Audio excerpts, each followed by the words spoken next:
sedikit kabar di waktu pagi hari, berselubung awan putih.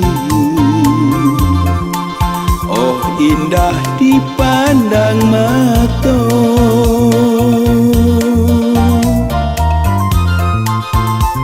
hawa sejuk,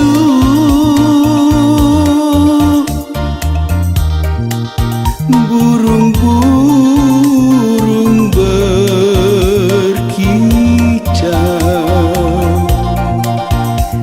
menambahkan gairah bapak tani yang bekerja.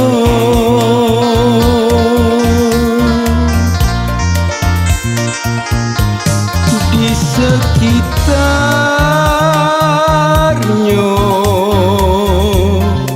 mengalir air sungai yang jernih,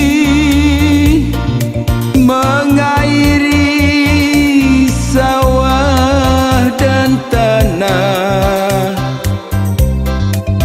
tingkatkan hasil bumi.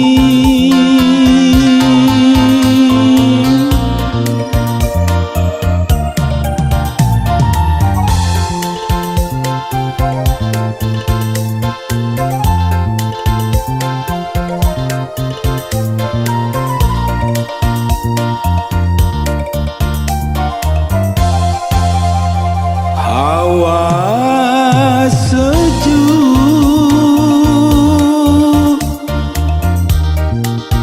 burung-burung berkicau, menambahkan gairah bapak tani yang bekerja.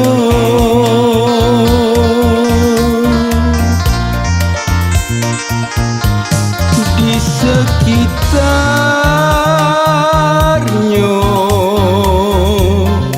mengalir air sungai yang jernih,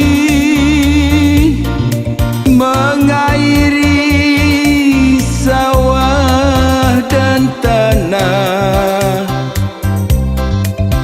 tingkatkan hasil bumi.